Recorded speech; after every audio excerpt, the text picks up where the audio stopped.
it is officially the 6th of December, technically the 5th when we're recording this, and we've got a new Rocket League update coming out for you guys for Season 13, and it has been met with a lot of backlash. If you guys know what I'm talking about, the Twitter sphere kind of tells us all, as long as you can get through the bots. Shoutouts to Elon for continuing to ruin his own platform. Jokes aside, Season 13 has been announced, which will be dropping today, the 16th. We'll go through the blog post and all the specifics, but before we get into that, we got to kind of talk about some of the frustrations that have been going on across the board. A lot of content creators, including John Salmon, talking about, hey, some of the updates, which we'll talk about in a future video for Rocket Racing. You got Dry House and everything saying, hey, this in contrast to getting rid of trading, even though trading and updates for the game are two entirely separate things. But the frustrating thing, I think, came from the lack of communication, which I go both ways on. We were talking about this before this video started, about how kind of people are operating with the pure definition of insanity, which is doing the same thing over and over again and hoping for something to change. And Psyonix has been doing that same thing over and over again for about 5 years now, where it is, we put out a new season, it's got new car, new map, whether it be reskinned or brand new concept, and cosmetics. It has been that rinse and repeat cycle for a very long time. And people, primarily at the core issue, are frustrated because there's no communication. What are you guys doing with UE5? What is your intention with this? What are you guys spending your time on? What is the plan for the future of this game? What are these things going to be? And it's been pretty radio silent. So much, in fact, that Lethamir, obviously, as you guys know, big content creator, map maker, all that kind of stuff, former pro, says, hey, remember this map with the ice and the fire dragon thing? There's a rift in the sky. What makes this the end of Rocket League? Is that a thing that could potentially happen?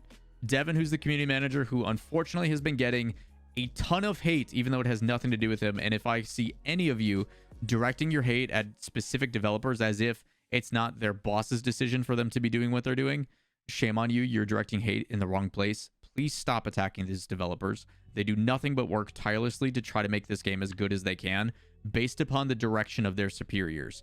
It is Daddy Epic pushing down their narrative of what they want to happen. Devin confirms, hey, this isn't happening. Rocket League's not dying. We're fine. Okay?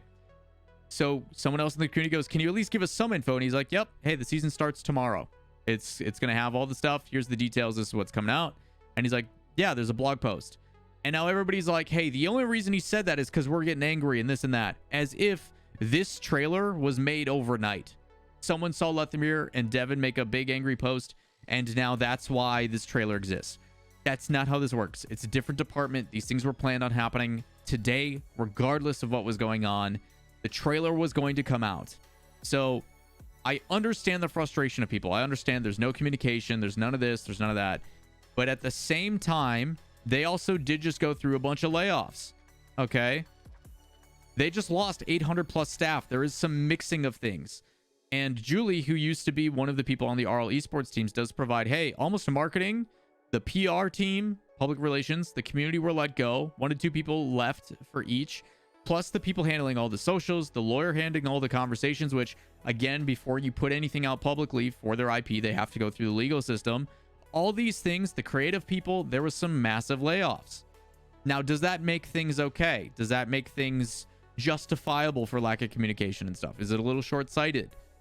I don't think it gives them the like thumbs up, hey, it's not their fault. I do think it is poor planning on their regard, but it is, I think, unfair for them to continue to take the brunt of things when the people that are working hard, that are just doing what they're told, are receiving a ton of hate. As for the update itself, again, it's more the same. We could go through this whole blog post, but if you want to check it out, I recommend doing it. There's some visual updates. They're updating Wasteland. Manfield is getting a Dusk variant. And then Farmstead is getting a grass variant. I forget what they're calling them specifically.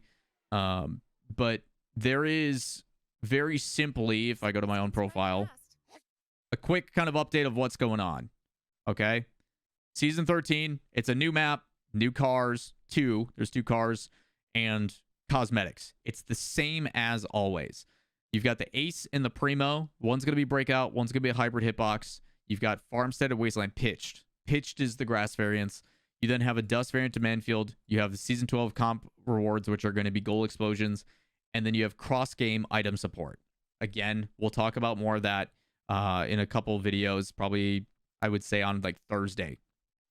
But It's more of the same. This blog post is continuing to say, hey, there's a rocket pass. Hey, there's some cosmetics for you to earn. They're also going to, and the big one is change the menu change. We talked about this obviously in a previous video where they're updating the menu to make it a little bit more easy to understand.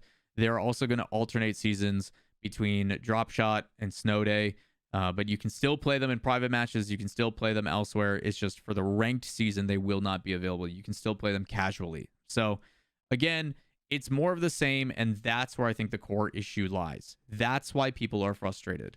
There is a lack of communication. People aren't telling us stuff, and at a certain point, I think people need to understand that is just the way it is and has been for a very long time. And you either need to accept it and move on, or be the one that is going to say, I've accepted this. It's just the way it is. I'm going to continue to play how I play, and I'm not going to create an expectation anymore. I'm going to assume it's the same thing, and hopefully I'll be surprised. The other side of it, when we get into rocket racing, which we'll talk about in a couple days here, is kind of the ideology of why they're doing it the way it is. And if you guys want to hear more about that, make sure you guys tune into those videos. I will talk more so the ideology and why rocket racing being in Fortnite is actually extremely beneficial. And the easiest answer is because it's not possible in Unreal Engine 3 with Rocket League, but there is some things that they're doing. There is some, and I agree with some of the people in chat, you know, the fact that they're removing trading and some of the difficulties of that regard, as well as removing certain other things. The curiosity is there, and while I think people are frustrated that we're still getting the same amount being put in, which isn't much, and they're getting rid of things, has cause for concern. And it all stems back to that core issue of communication.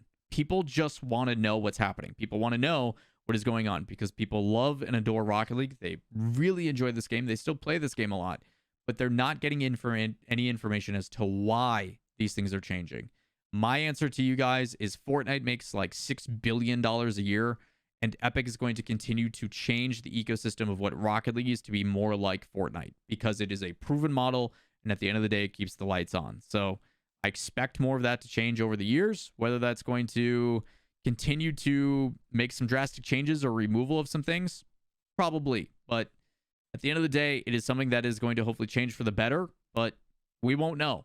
Again, we're all kind of along for the ride. So if you guys want to stay up to date on some of the other things going on, as I find out more information, I'll let you guys know in videos as well. But in the meantime, like, subscribe, and turn on notifications, and we'll see you in the next video.